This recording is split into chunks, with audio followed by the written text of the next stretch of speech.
आने वाले कुछ महीने बिजनेस के लिए कैसे होंगे, कितनी बिजनेस में सेल होगी, कितना प्रॉफिट होगा और कॉस्ट अलग अलग लेवल पर क्या क्या होगी।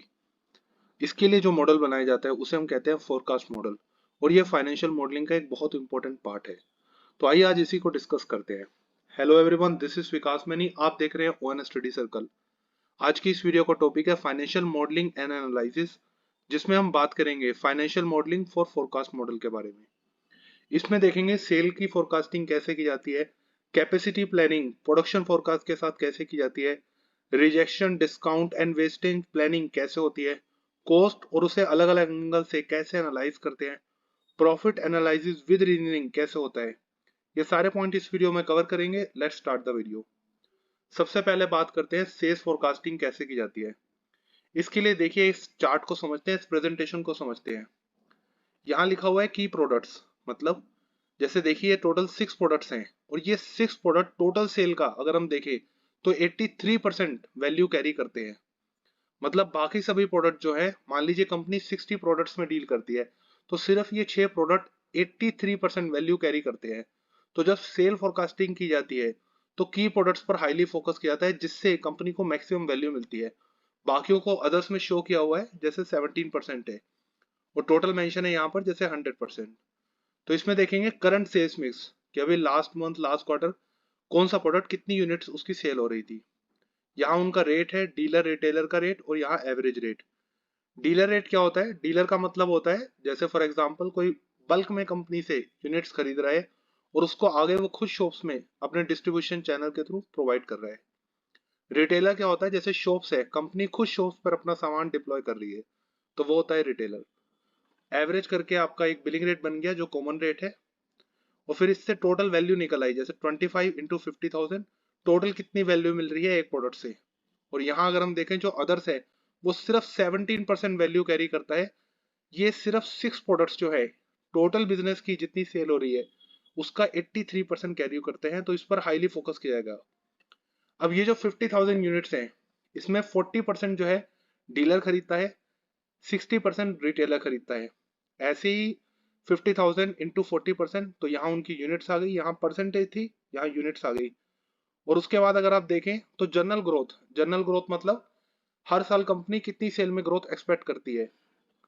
सिचुएशन थोड़ी एडवर्स हो सकती है, तो कंटीजेंसी कि मान के चलते हैं कि 5% एक्सपेक्ट करी है, बट 1-2% ऊपर नीचे हो सकता है, तो 2% नेगेटिव कंटीजेंसी लेके चल रहे हैं।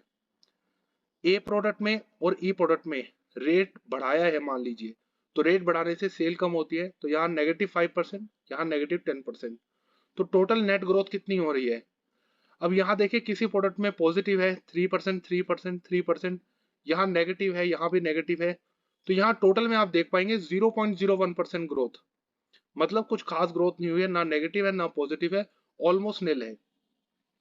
तो ये -2% है। 50,000 यूनिट्स पहले प्रोजेक्टेड थी as compared to last month last quarter sales mix. तो जब आप निकालेंगे तो आपकी प्रोजेक्टेड यूनिट्स आ जाएगी। अब ये जो 49,000 यूनिट्स है, इसमें से 40% खरीदता है डीलर, और उन 40% में से 80% डीलर्स ने कंफर्म कर दिया है कि वो यूनिट्स आपसे खरीदेंगे। ऐसे ही 49,000 का 60% रिटेलर खरीदता है, और उस 60% में से 60% ने कंफर्म कर दिया है कि वो खरीदेंगे। तो यहाँ आपने जितना कंफर्म यूनिट्स है वो निकाल ली। और हो सकता है बीच में कंपनी के पास कोई स्पेशल कॉन्ट्रैक्ट आता है किसी डीलर का, और वो कंफर्म करता है इन एडिशन कि वो इतनी यूनिट्स खरीदेगा। जैसे कोई नया डीलर आ गया, उसने कंफर्म किया कि प्रोडक्ट बी की वो 5,000, प्रोडक्ट डी की वो 6,000, और प्रोडक्ट एफ की वो 10,000 यूनिट्स खरीदेगा। तो यहाँ आपके पास टोटल यूनिट्स कंफर्म निकल आई, और उसके बाद देखेंगे टोटल यूनिट्स इंक्लूडिंग कंफर्म कितनी है। जैसे यहाँ देखिए 61,800 है, बट 5,000 एडिशनल है जो कंफर्म हो गई, तो 66,800। परसेंटेज निकल आएगा कितना कंफर्म है। इससे क्या होगा? इससे देखिए यहाँ हम जीरो देख रहे हैं, क्योंकि जो 17% वैल्यू कैरी करता है उस पर इतना फोकस नहीं किया गया। कस्टमर से बार बार पूछेंगे 17% के लिए भी, तो उसमें से हो सकता है कि अगर 60 यूनिट्स में डील कर रहे हैं तो 16 एसक्यूज का वो कंफर्म ना करे, बट वो 5-6 प्रोडक्ट का इजिली बता सकता है। तो सिर्फ जो की प्रोडक्ट्स हैं उसके बारे में कस्टमर से पूछा गया और उसने कंफर्म कर दिया। उसके बाद देखें टोटल जो 66% है यूनिट्स जो है वो कंफर्म है कि वो तो बिकेगी बिकेगी। तो बिलिंग रेट से मल्टीप्लाई करेंगे तो टोटल रेवेन्यू निकल आया, और उसमें से कितना परसेंट रेवेन्यू कंफर्म है, जैसे हम देख रहे थे परसेंटेज में अगर आप देखें तो आपका निकला है 65.6%। और यहाँ अगर हम देख रहे हैं रेवेन्यू कंफर्म कितना है, ये है 6665296। अब इसकी एक समरी बना सकते हैं। समरी कैसे? जैसे टोटल रेवेन्यू इतना है, उसमें से वेरिएबल कॉस्ट इतनी सेल करने के लिए कितनी वेरिएबल कॉस्ट होगी, फिक्स कॉस्ट कितनी होगी, दोनों कर दें तो टोटल कॉस्ट इतनी निकल आएगी। और इतना रेवेन्यू आपका कंफर्म है, मतलब जो टोटल कॉस्ट होगी इतनी सेल करने के लिए, उसमें से 90% कॉस्ट जो है वो तो आप ऑलरेडी कवर कर लेंगे जो कंफर्म है। तो मतलब लॉस होने के चांसेस बहुत कम है। सेल की लगभग लगभग कॉस्ट जो है वो तो आप कवर कर लेंगे। थोड़ा सा पुश करेंगे तो ऑफकोर्स इसमें प्रॉफिट के चांसेस बहुत ज्यादा है। तो इस तरीके से सेल को राइटली फोरकास्ट किया जा सकता है। अब बात करते हैं कैपेसिटी प्लानिंग और प्रोडक्शन फोरकास्ट, ये कैसे की जाती है। मीनवाइल मैं आपसे रिक्वेस्ट करना चाहूंगा, अगर आपको हमारा एफर्ट्स पसंद आ रहे तो इस वीडियो को लाइक और शेयर जरूर करें और हमें मोटिवेट करें इस चैनल को सब्सक्राइब करके। देखिए कैपेसिटी प्लानिंग की बात करें तो इसमें यह देखा जाता है कि एक मशीन कितना प्रोडक्शन कर सकती है। इसके लिए हम देखते हैं फॉर एग्जांपल एक मशीन एक घंटे में कितनी प्रोडक्शन कर सकती है। तो यहाँ मान लीजिए दो अलग अलग फैक्ट्रियां हैं, फैक्ट्री ए फैक्ट्री बी। अब एक मशीन में जो फैक्ट्री ए है वो फॉर एग्जांपल प्रोडक्ट ए बनाती है 200, फैक्ट्री बी बनाती है 220। ऐसे ही अलग अलग प्रोडक्ट को अलग अलग यूनिट्स इसमें बनाती है एक मशीन एक घंटे में। नंबर ऑफ डेज एक महीने में मान लेते हैं 30.5, क्योंकि किसी किसी महीने में 31 होते हैं, किसी में 30, किसी में 28।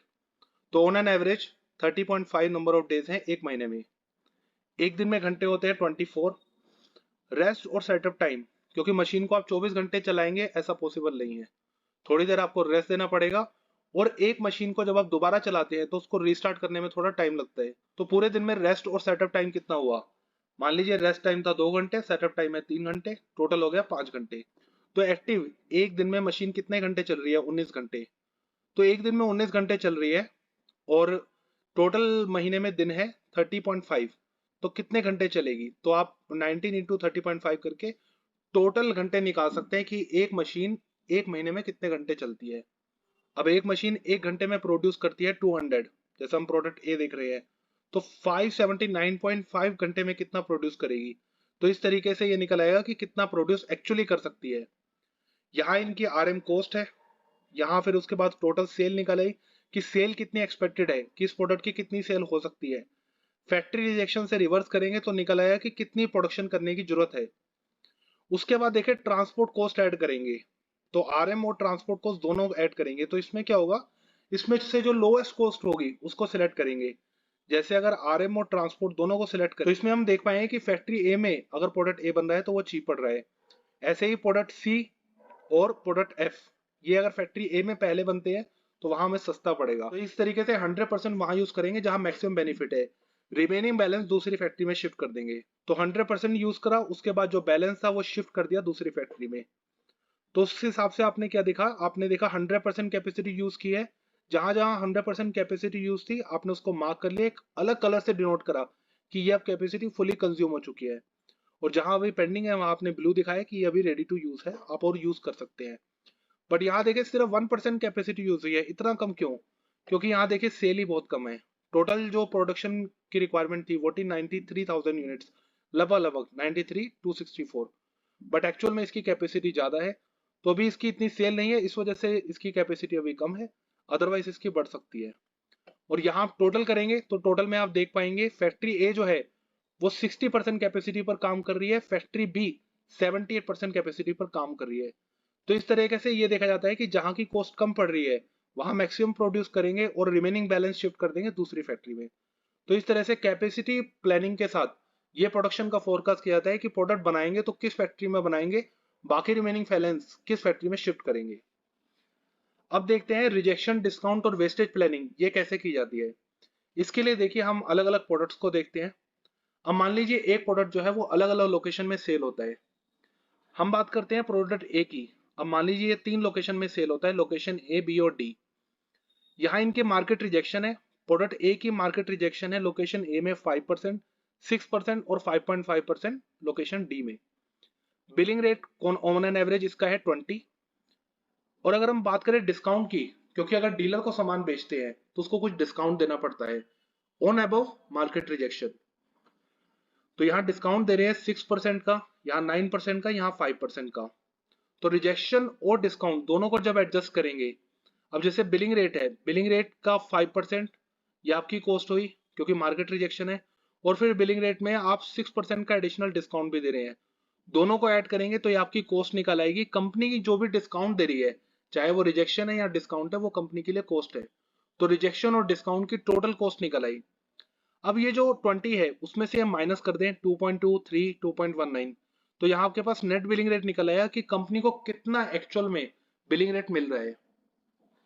अब इसमें से क्या करेंगे, जो मैक्सिमम होगा उसको सिलेक्ट कर देंगे कि एक्चुअल में कंपनी ये अचीव करना चाहती है, क्योंकि ज्यादा बिलिंग रेट मतलब कंपनी के लिए ज्यादा प्रॉफिट।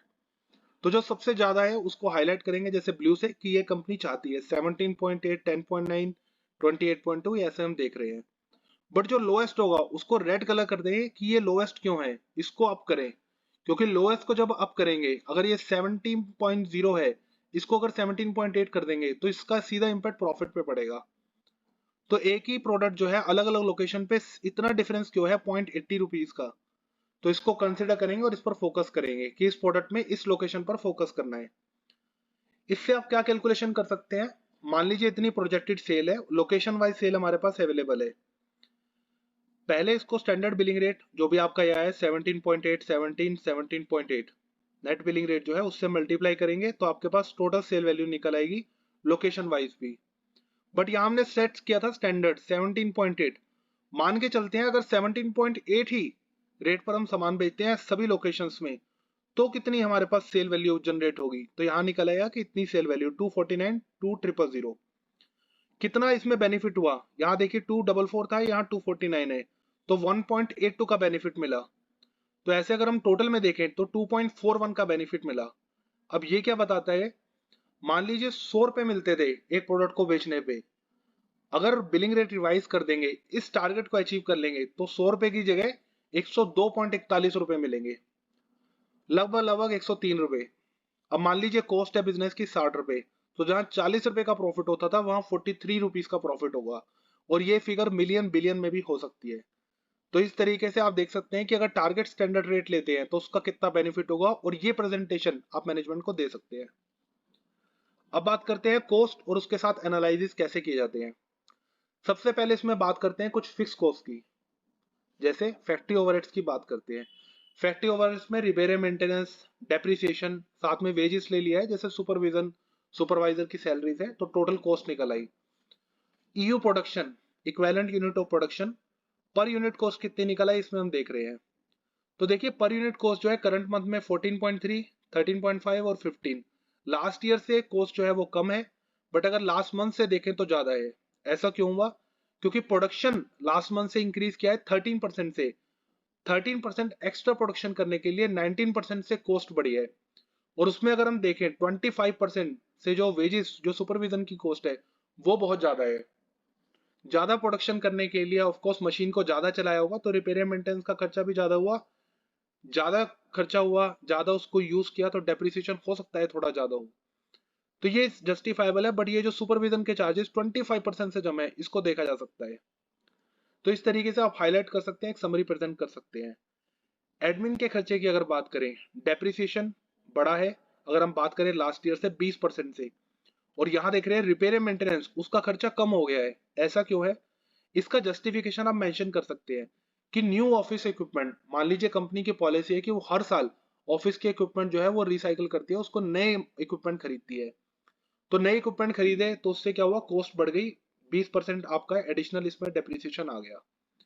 बट उसका क्या हुआ, जब नई मशीनरी होती है, जब नया आपका ऑफिस इक्विपमेंट्स आ गया, तो उसको रिपेयरिंग की इतनी ज्यादा जरूरत नहीं होती। तो उसका हम देख पा रहे हैं कि रिपेयरिंग में सेविंग आ गया है 16% से। तो ये जस्टिफाइड है। न्यू ऑफिस इक्विपमेंट खरीदा, डेप्रिसिएशन कॉस्ट बढ़ी, बट उसकी रिपेयरिंग में खर्चा आपका कम हो गया। यहाँ एक बात देख सकते हैं कि लीगल एंड प्रोफेशन फीस ये 50% से बढ़ गए हैं। पहले था 80,000, अब है 1,20,000। ऐसा क्यों है, क्या आप कंपनी के ऊपर कोई केस चल रहे हैं, क्या ऐसा कोई कॉम्प्लेक्स केस चल रहा है जिस पर बार बार कंपनी को एक्स्ट्रा वर्क करना पड़ रहा है, तो इसको स्टडी कर सकते हैं, इसकी एक रीजनिंग मांग सकते हैं।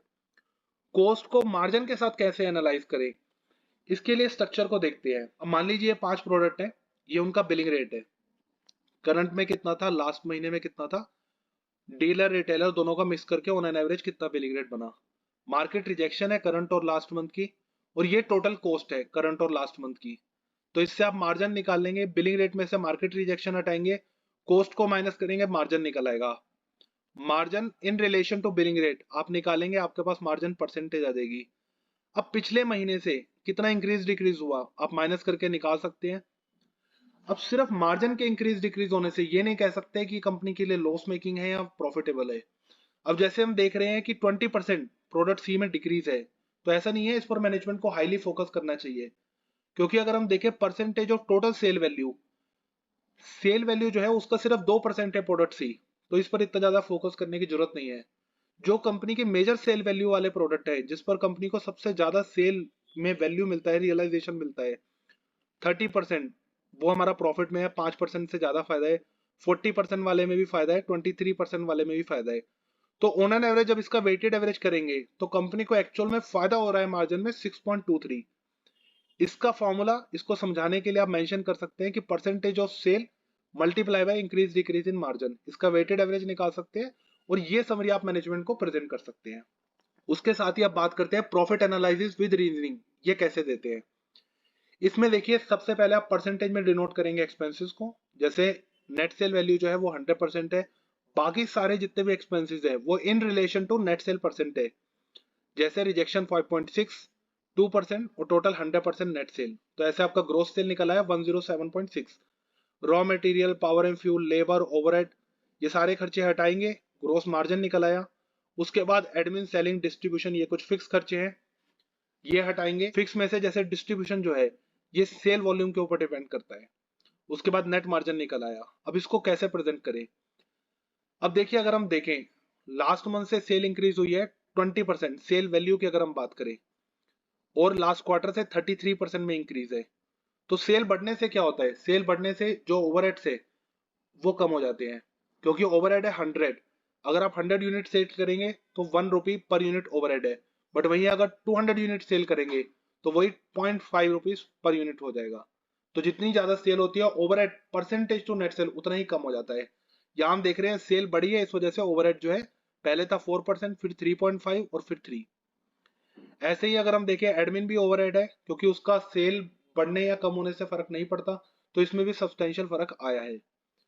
बट अगर हम देखें नेट मार्जिन लास्ट मंथ से तो लगभग लगभग सेम है, बट अगर हम देखें लास्ट क्वार्टर से तो उसमें बहुत ज्यादा डिफरेंस है। ऐसा क्यों है, तो इसकी आप रीजनिंग प्रिपेयर कर सकते हैं इसको एनालाइज करके। जैसे इस केस में प्रेजेंट कर रहे हैं कि 4% का डिफरेंस है रॉ मटेरियल में, और ऐसा इसलिए है क्योंकि प्राइस इंक्रीज हो गया है 11% as compared to last quarter. और लेबर में देखें 5% से 7%, 2% का सीधा सीधा फर्क आया। और ये इस वजह से हुआ क्योंकि एनुअल इंक्रीमेंट हुआ था, हर साल कुछ पेमेंट बढ़ाते हैं, तो इस बार पेमेंट बढ़ाई है, उस वजह से लेबर का जो एक्सपेंसेस है वो थोड़ा बढ़ा हुआ है। तो इस तरीके से आप एक ओवरऑल प्रेजेंटेशन दे सकते हैं कि प्रॉफिट में अगर जो भी इंक्रीज डिक्रीज हुआ है विद रीजन आप उसको एक्सप्लेन कर सकते हैं। आज की इस वीडियो में हमने देखा कि फोरकास्टिंग मॉडल में अलग अलग किस तरह से फाइनेंशियल इंफॉर्मेशन मैनेजमेंट के साथ कम्युनिकेट की जा सकती है। I hope you like this video, thanks for watching.